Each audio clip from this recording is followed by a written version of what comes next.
Hello, this is Ken Ferrie with this week's Boots in the Field report. Today I'd like to cover some questions that we have concerning sulfur.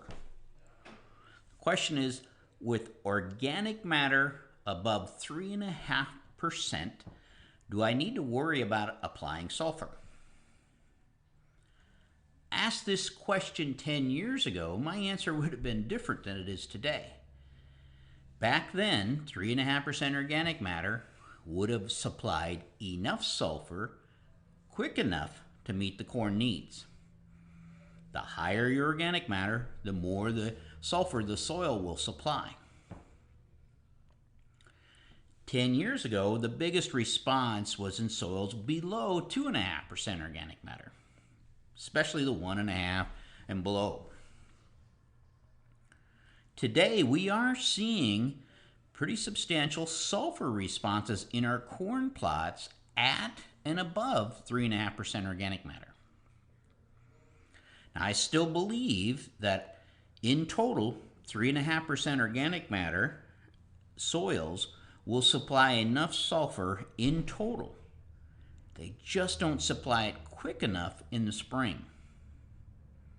It's getting more common to see that yellow sulfur whirl in 3.5% organic matter soils between emergence and that V8 to V10 range. Now, as the plant gets bigger, the roots get deeper, and the soil gets more active, the soil will release sulfur, organic sulfur from the soil, and those symptoms gradually disappear. But under the concept that never let corn have a bad day, corn showing sulfur deficiency is having a bad day. This is especially true for those G and L1 hybrids that will flex down if you stress them in that window before tassel and right after emergence. This changes what we're seeing today compared to 10 years ago, has to do with less rain, less acid rain. We receive less sulfur from the atmosphere. And again, you can trace this back to the Clean Air Act in the mid-1980s. As the air was cleaned up, the amount of sulfur we're getting from acid rain has dropped drastically over time, and that has depleted our sulfur pool in the soil. Here in the Midwest, we need to treat sulfur like the macronutrient it is. For years, it's kind of been thought of as more of a micronutrient. Add a little here, a little there.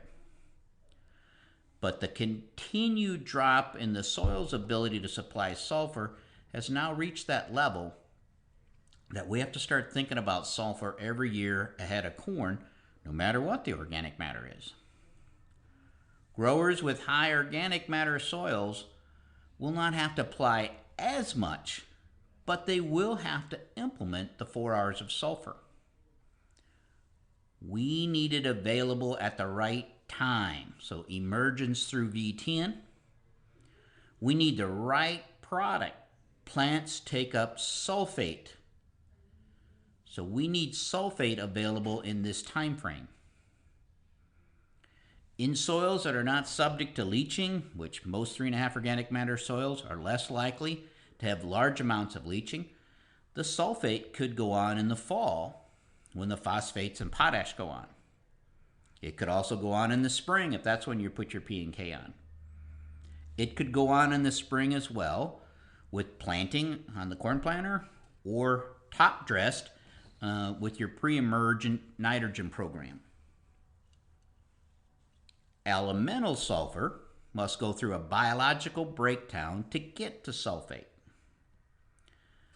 This reaction doesn't get into full swing, though, until soil temperatures are above 75 degrees, which means elemental sulfur doesn't make it to the dance until later in July and August, which is great if you still need sulfur then. But in the 3.5 organic matter soils, they usually release enough sulfur by mid-June to take care of the deficiency issues. We also need the right placement. Sulfate in a 2x2 application with the planter is a good spot to achieve this. side dressing sulfate in the middle of the row with the colder at side dress time is usually too late in our plots. By the time the root system and the sulfate get together, the plant has grown out of its sulfur deficiency. Now, why dropping sulfate next to the row improves this side dress response? But we need to go early on small corn, which means we need to go slow, not to splash product on the small corn plant and cause burn. Again, these are recommendations for high organic matter soils that only have a temporary sulfur problem early in the season. In our sandy, leachable soils, we need to put a program together that keeps the corn plant supplied in sulfur all year, not just up until V10. When we do sulfur plots in corn, we can now see the sulfur checks the following year in soybeans. These check blocks from last year show up in color, and they can be seen in aerial imagery and the naked eye. We can also see it for a short time in our tissue test. In the blocks that got sulfur, in the corn the year before, the deficiency is a lot rarer that we would see in these high organic matter soils. This would suggest that we're seeing some carryover effect into the beans. But this too is something we didn't see years ago. You could put a sulfur plot out on corn and not see anything show up the following year in beans. So this is somewhat new, again, in the last 5-6 years that we're starting to see this in our plots.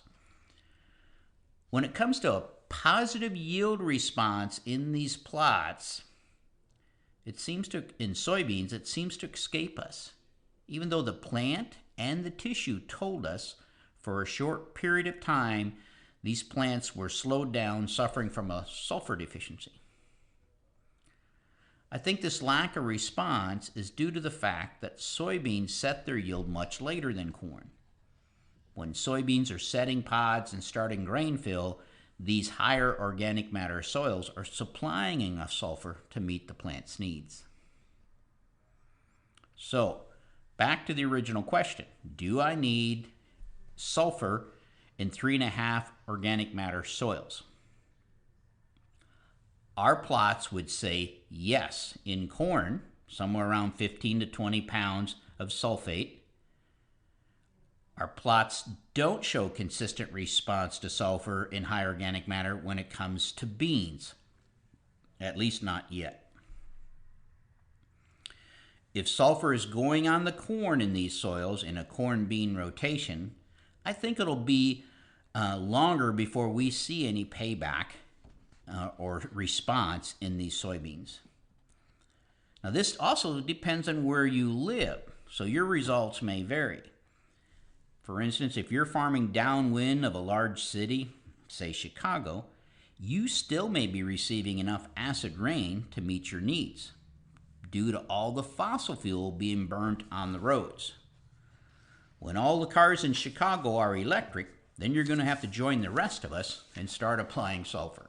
We have 2 positions open at CropTech. We're looking for an administrative assistant and a soil sampler/GIS specialist. If you're passionate about ag, read more about it on the website, croptech.com, under the Current Job Openings tab. To stay up to date, check out our website at croptechinc.com and subscribe to our podcast, Boots in the Field Report. Keep her safe, keep her moving.